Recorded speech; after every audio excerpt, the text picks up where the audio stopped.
Good morning, everyone. And thank you, Minister McNaughton, for including me in this really important announcement today. I'm very pleased that we're here continuing to take important steps to address the opioid crisis and save lives. Mental health and addictions challenges are issues that can be felt throughout the province, in every community and every workplace. It's estimated that 1 in 3 people will experience a mental health and/or an addiction issue in their lifetime. And we know the pandemic has had an impact as well, leading to an increased demand for mental health and addiction services and supports in every part of the province. Our government takes these mental health and addictions challenges very seriously. We delivered up to $194 million in COVID-19 emergency funding for mental health and addictions. Recognizing the impact of the pandemic on people with substance use disorder, we also established an addictions recovery fund earlier in 2022. This $90 million investment will support hundreds of new addictions treatment beds, helping to stabilize and provide bed-based care for approximately 7,000 clients per year. Investments in other addiction services and supports include our new youth wellness hubs, mobile mental health clinics, police-partnered mobile crisis intervention response teams, and additional community supports that provide life-saving and stabilizing interventions and treatment options. Our government is continuing to work hard to implement Roadmap to Wellness, our comprehensive plan to build a world-class mental health and addictions system strategy that addresses Ontarians' diverse needs for safe, evidence-based care. Since 2019, our government has invested more than $500 million in net new annualized funding, which is addressing gaps in care, enhancing supports, and creating new and innovative services for mental health and addictions. The province has also continued to invest in programs and services on the substance use care continuum, such as the workplace naloxone program that we're going to be announcing today, and how it is part of a narcotic transition service.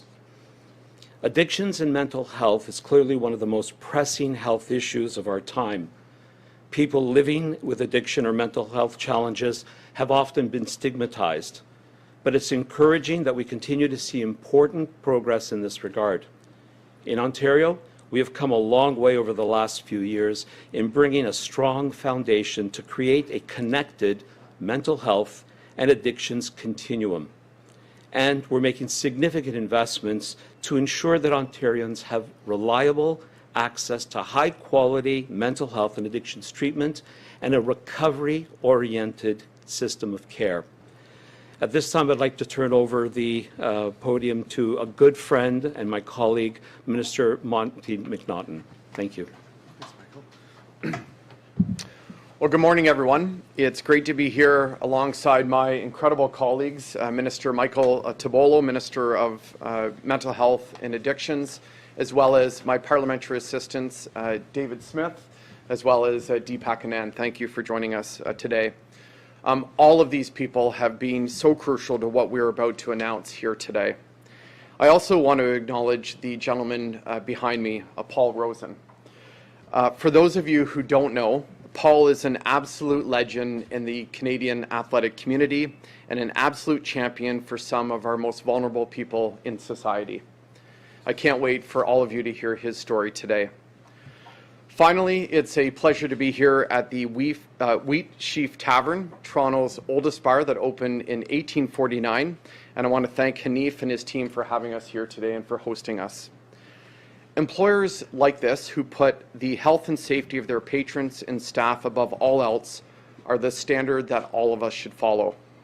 I tell you, if I hadn't grown up in small town Ontario, you'd have probably found me on one of those bar stools about 20 years ago. It is no secret that Ontario, like the rest of Canada, is in the middle of an opioid epidemic. Last year, more than 2,800 people in our province died from opioid-related causes. That's a 750% increase from the turn of the millennium. These are mothers and fathers, often the heroes who build Ontario with their blood, sweat, and tears, who fall into dependency and addiction when they are just trying to get help for their pain. These are sons and daughters with their whole lives ahead of them who make a one-time mistake and accidentally expose themselves to deadly street drugs developed in faraway labs on the other side of the planet. While others debate the solutions, one thing is obvious. We're past the point of talking. We need all hands on deck to end the stigma surrounding opioid overdoses and dependency so we can save lives. That is why I'm announcing, effective today, that small businesses in Ontario where staff are at risk of witnessing or experiencing an opioid overdose can access free naloxone kits and training for staff. And by June 1st, 2023, these businesses will be required to have life-saving naloxone kits and trained workers in the workplace. Now, I know only a small minority of opioid-related deaths occur in workplaces, but I'll be damned if we don't do our part in helping save lives. And with more than 300,000 businesses across Ontario, by the end of the decade, I want every employer in our province to have one of these kits, just like they do a defibrillator, exactly like the case right here behind me that you can see. I don't care if it's Chuck E. Cheese or Seniors Rotary Club, you should be able to walk into any workplace in Ontario and know life-saving tools are within reach, and we're helping small businesses get there. For more information on this program and how to acquire free kits and training, visit ontario.ca/workplace naloxone. We're leading North America, and working together, we're going to raise awareness for those struggling with addiction, end the stigma, and most importantly, save lives.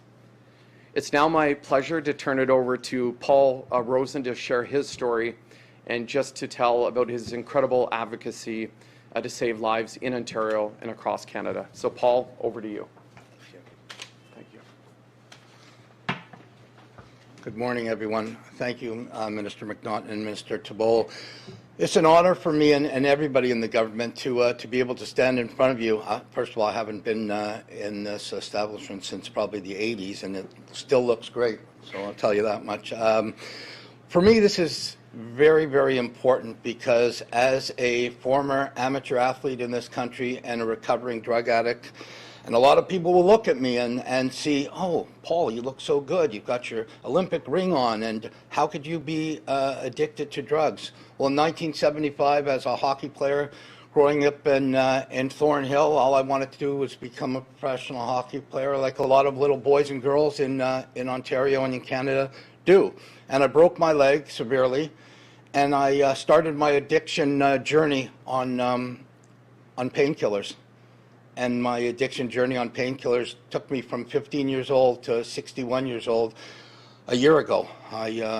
This coming January, in less than a month, I will be 1 year clean, and it's it means more to me than the gold medal because I've worked so hard to get my life back on track. But one of the hardest things to do was to stop the opiates and stop the painkillers that I was taking, and I had no clue, some of them, what the effects would be on my long-term health. And I'm so grateful because from that journey, I lost my leg just below the hip in 1999 from an infection. And my journey took me around the world because I never give up. In 2006, with my teammates, won a gold medal in the game of para ice hockey or sled hockey in Torino, Italy. And from that point on, my goal was to get people to understand and break the stigma of mental health and of addiction. You know, somebody has cancer, we look at them different. As soon as I tell somebody I'm a recovering drug addict, alcoholic, they look at me different, and we have to stop that. And what the government is doing now with naloxone is going to change lives. And what you said, Minister McNaughton, means so much to me. You know, how many people will overdose in a setting at work? Maybe only one. But I tell you one thing, as somebody who has overdosed twice in the last 5 years, one life saved is phenomenal. I carry my naloxone kit with me everywhere I go. It's in my car, it's in my jacket, because it has saved my life. And some people can speak and say this is great, but I can tell you 100%, I'm almost 63 years old. I lived my entire life in this province, Ontario, the greatest province in Canada, Canada, the greatest country in the world. I'll say that every minute of every day. But this particular product saved my life and has saved so many of my friends' lives. It is critical that we get it everywhere we can in Ontario, and we teach people how to use it, because that's what's going to save lives, and that's the ultimate, saving lives, break the stigma. I appreciate the time, and as always, anytime you need me, I'll be here. And it's my honor now to introduce you to Harneep Harji, the Chief Executive Officer of Scale Hospitality Group. Thank you so much.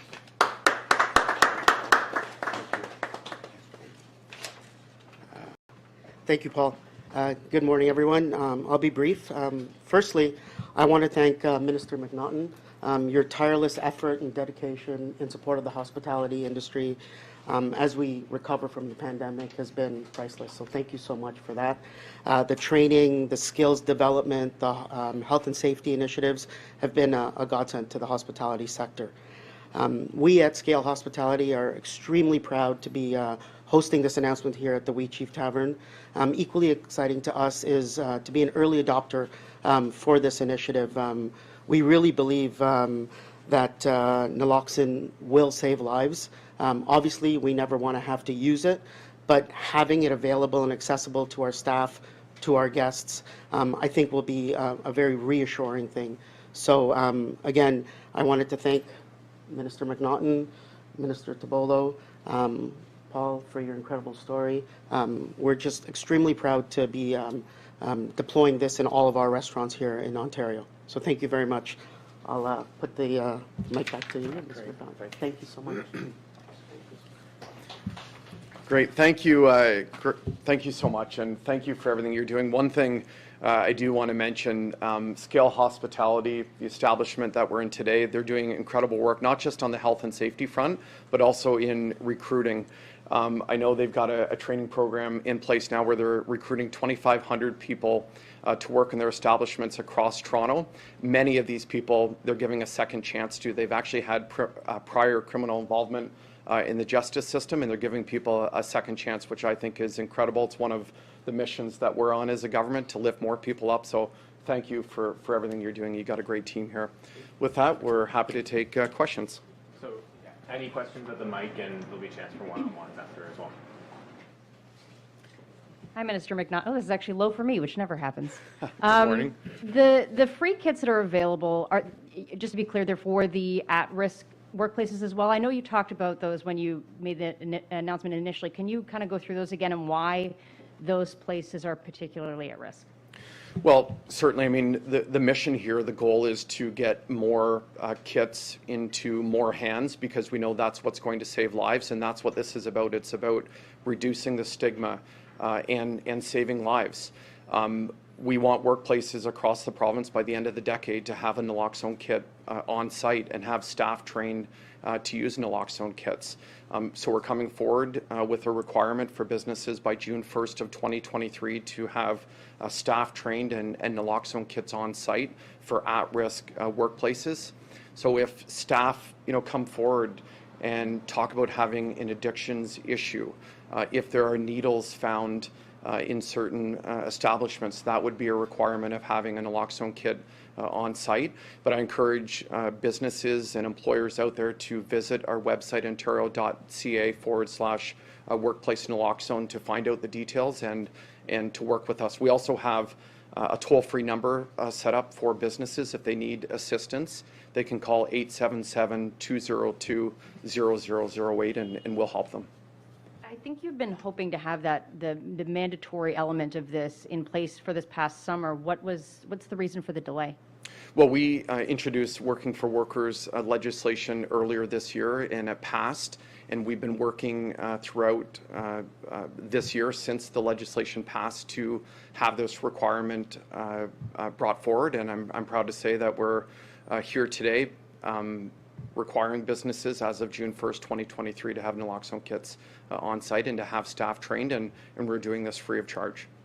This could be for you or for Minister Tibollo. What more can you do on the preventative end, short of doing all the providing of kits, training staff up to prevent the need for these kits to be used at all? Yeah, absolutely, and I'll turn it over to Minister Tibollo. Thank you. I guess we can look at it in different aspects. The first is, what are we doing with respect to education, prevention, building resiliency? Those are investments that are being made in the school, because if we can get to a point where we help our children and youth, whether it be in the schools or with supports outside of the schools, that's an extremely important part of the continuum of care and looking after them. We're also building a continuum of care so that we have the two aspects covered. One, which includes naloxone, would be the harm reduction and what we're doing to support individuals. So whether it be the investments that we've made as a government in consumption and treatment sites, investments that have been made with mobile crisis intervention teams, the OAT programs, these are all mechanisms that are low barrier, low risk to the individual to come forward and really address the issue of what an addiction really is. Because an addiction is not a bad person and someone who needs help to become a good person. It's a chronic illness. It's a chronic brain disease that needs to be addressed as an illness. And so naloxone is one of those opportunities for us to find out and have the individual understand that there is a problem and that there is help for you. And that gets to the next point, is our investments in building a treatment recovery continuum to make sure that when that individual says, I need help, we get him that help he or she needs immediately, as opposed to having to wait for a support or service. So those are all the things that the government is laser focused on building with their $500 million, with our investment of $500 million. The $90 million that we put into treatment recovery was directly focused on the fact that we had a pandemic and that we saw a spike in the number of people needing help. So we invested, we opened 400 beds, which has given us 7,000 new treatment spots across the province of Ontario to deliver the services where and when they're needed as soon as the person says, I need help. Any other questions? Minister McNaughton, you may have to do that order. Just about, in the unlikely event that someone does have an overdose at an establishment, a smaller establishment like this, and they unfortunately do pass away, that establishment could find themselves in a situation where they're on the receiving end of a liability lawsuit. What sort of support structures are in place with that? So some of the place is going to come under the microscope, right? Did they have an expired naloxone kit? Was the person properly trained? What support structures in place to support those businesses on the end of what could be an expensive lawsuit? Well, look, certainly, we're providing free training and those naloxone kits to small businesses across the province.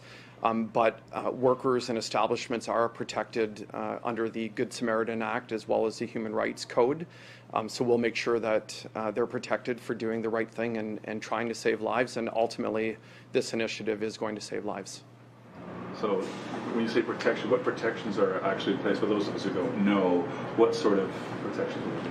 Well, workers and businesses will be protected by the Good Samaritan Act as well as the Human Rights Code. So if they are performing, this procedure to attempt to save lives, they're going to be protected by the law. So they're not going to be punished for trying to do the right thing and ultimately doing the right thing and saving lives. Any other questions? Awesome. Great. Thanks, everyone. We'll be around for a while, too. Thank you again for joining us, and thank you, Paul, for sharing your story, and Merry Christmas, everyone. Thank you.